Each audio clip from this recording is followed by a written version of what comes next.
Hello, my name is Mark. Welcome to my 2015 Tab Maxus trailer. Today we're going to deal with some issues with the Jensen radio that's in this Tab trailer. In this model of Tab trailer and this year, they were installing a Jensen AWM965. It's a middle-of-the-road radio and CD player, DVD. It's not the best, it's not the worst, but it's a reasonable cost and more than adequate for what's needed in an RV. Its claim to fame is, with all Jensen radios of this type, it is what's called a hardened device. It means the circuit boards and the components that are used in them are tougher than what you'll find in home equipment. It's made to take vibration. It's made to take extreme temperature changes. For me, those extreme temperature changes during the winter, it can get down to minus 20 degrees in here. In the summer, it can get up to 110. So this guy is some extreme variations in temperature. And this particular unit has traveled thousands and thousands and thousands of miles. We've got a lot of miles on this thing, and it is 11 years old. It has now reached its end of life. Let me show you of all the issues that you can fix, and there's one that you can't. You load a disc in there and you watch, and it says loading, loading, loading, loading, and it never loads that disk. It's basically what's happened is that the mechanics that move the head back and forth across the disk can no longer, they've got too much wear on them, and they can no longer sync on the first track to identify what kind of disk is in there. So it doesn't know that there's a CD or a DVD or any kind of disk. It can't identify the disk because it can't move the heads right. When that happens to you, there's not a lot you can do. You can only replace it. Now, these units, if you've watched me for years, you understand that I am a really big fan of direct replacements. Like when I replaced my converter back there in my trailer, I got a unit that was an exact fit, made as an exact replacement. I'm a big fan of that. It makes it, I don't have to cut holes, I don't have to make modifications, it's quick, blah, blah, blah. So this particular radio is called a 2-DIN radio. Radios are sold in what are called DIN dimensions. This is 1 DIN, this is another DIN, so this vertical size is called 2-DIN. So it's a common size radio for an RV. The rub here is, since the top of this trailer comes down at an angle, the shape in the back in this cabinet is significantly cramped, especially at the top. So you have to be very careful about the kind of radio that you want to put in here. You could buy significantly better radios, and I get that. A lot of people love their music and they want to spend a whole bunch of money and get all kinds of features, and yeah, more power to you. I like it. Me, I'm looking for something adequate, something within my budget, which I really like, and something that is very, very easy to swap. It's just a direct replacement. In fact, this particular unit has been replaced with a JWM62A. Now, Jensen made 2 models that were to replace this, a Jensen JWM60A and a Jensen JWM62A. You want the 62A.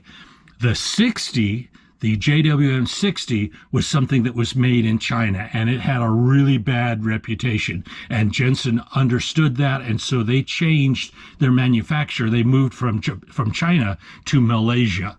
And the equipment that's coming out of Malaysia is much improved over the equipment that's coming out of China. So what you want to do is, if you're going to go down this road, make sure you get a Jensen JWM62A, not the 60A. It is exactly the same, but is severely it's not up to quality specs. China just fell down on the ball so much to the point that Jensen actually made a new model number just by taking this device and sending it to Malaysia to be assembled. And the Malaysian units are much better. So in this video, we're going to take out the 4 screws. We're going to pull this guy out. I'm going to put a JWM62A in its place. You see it's just a great and really nice replacement. The connectors, all the connectors on the back are exactly the same, so that I don't have to rewire anything. I don't have to splice anything. I don't have to worry about anything. Just plug and go. I love that part on these kind of replacements. And like I said, you can, I'm sure that a lot of you have put a lot better stereos in there. More power to you. I'm looking for, my criteria was something that was reasonably inexpensive, a direct swap with no modifications. I'm a big fan of that. So let's get at it. Okay, here we are with the new stereo. The old one and the new one is same size footprint. They've changed the control panel a bit. This guy's got a few more features on it that the other one doesn't, but pretty straightforward. We're just going to take out the 4 screws on this side. We're going to pull out all the connectors out the other one and plug them in here. No big deal. Pretty straightforward. You're going to need one of those flat or square bits. It's not a Phillips, it's not a straight blade, it's one of those square bits. You'll need that. So I can't do that with the one hand, so I'm going to go ahead and start at it. Okay, so there we are. I have pulled the stereo out. I'm going to have to straighten up some of the cables in there, no big deal. Keep the screws, you're going to need them. On this radio, on the new radio, those screws go in these slots, but there are snap covers. There are snap covers that go over the screw holes, so no big deal. But these screws work just fine, so take the screws out, even use the screws. The only other thing that I'm seeing is it has the same number of connectors. This connector is exactly the same. This connectors, they're all the same, and this is the antenna input. But in this guy, if you look from left to right, this is the video output, left and right channel audio outputs in order across the top. They are all here, but they're, instead of being across, they're up and down. You'll figure that out. They're all marked. Just make sure that where the yellow cable came out here, the yellow cable goes into the video output. Just match the descriptions that are actually written on the back of the case, because even though that all the connectors are exactly the same, they are in different places. No big deal. So we'll go ahead and disconnect this guy and connect that guy. Okay, this is the back of the old radio, and this is what I was talking about. This guy's got 3 connections, but that guy's got 6. This one's video output, left audio video output, left audio input, right audio input, and all of these are marked. So you just have to make sure that you get the cables into the correct places. That's it. Okay, I have screwed it back in, connected it up. No big deal, because the connector that connects to all of your outputs is exactly the same pinout. I love that. And this quote direct replacement isn't. The screws that go here are in the exact same places as the screws were before. So this is like a perfect direct replacement. We'll peel off the little plastic protective covers and put on these. They have little plastic covers. You can see here. On the other device, the screws were exposed. This one's got little clips, and you just snap them in place. And it makes a really neat installation. So, Let's turn it on and see what happens.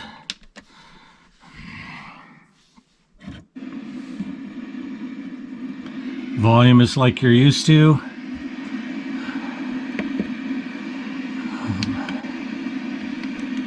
Only affects women. Well, first I want to say that excellent.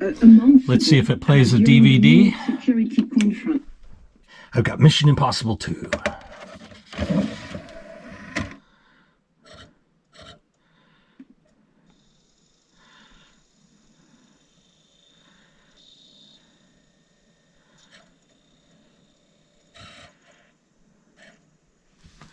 Excellent.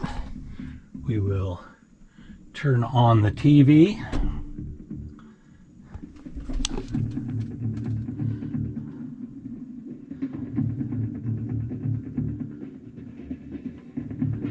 Hey, we have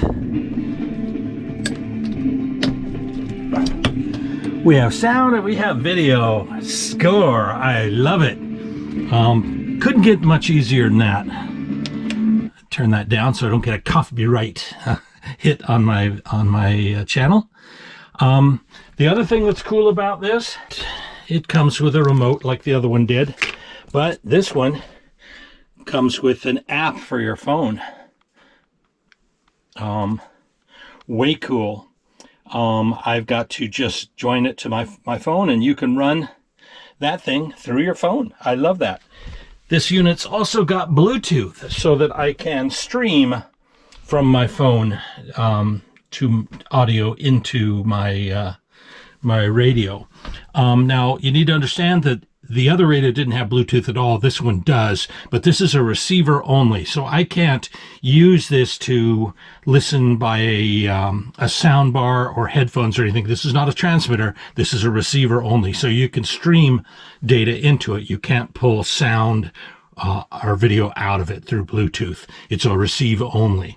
But looks like I'm about done. Let me go ahead and join the Bluetooth to my phone and we'll be back. Okay, so we're all in. I have paired my phone with this device. It's pretty straight. It's really straightforward. Bottom button, you pick up disc or AM, FM, weather, Bluetooth, USB, whatever you want to do. Power it on. In FM mode. A one-time gift or become a monthly. I can pick whatever station it happens to have scanned. Really very cool. Now it comes with a new remote control, but the original remote control that came with the other radio and the other TV, it works. So you can just say DVD and you say power. And up it comes. No big deal. Piece of metal. I like that. So I have a spare remote I'll put in my drawer. The other remote still works. And I have a remote on my phone if I need it. Way cool. Now, this phone is paired with that device. That pairing works just like any pairing of any radio in your car you might have. I can send audio to my stereo. If I got some music on here that I like to listen to, I can do that. If I get a phone call on my cell phone, that radio will detect it and drop the audio down. Or I can configure it to where I could actually hear basically, when I put my phone on speaker, I would hear it inside the trailer. Kind of cool. It integrates the same way that your phone does in an automobile if you're familiar with that. Now, it comes with a really smart quick start guide.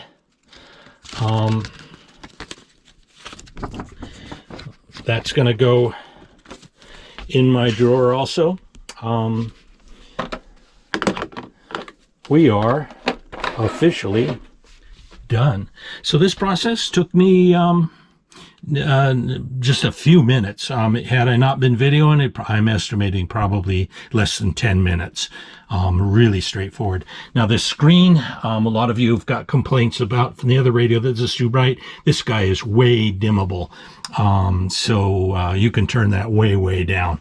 The other one, it only had 3 settings, and the lowest setting was still pretty bright.